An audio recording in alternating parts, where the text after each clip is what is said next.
Medina শরীফের মাটি আমার চোখে মুখে বুকে মাখিও। এমন পবিত্র মাটি, এমন পবিত্র মাটি আমার নবীর রওজায়।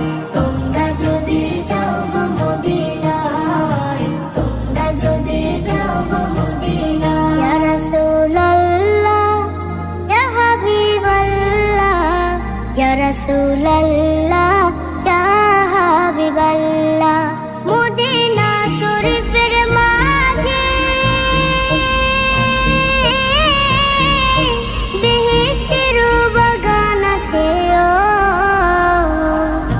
সেই বাগানে শুয়ে আছেন, সেই বাগানে শুয়ে আছেন প্যারা নবী মুস্তাফা।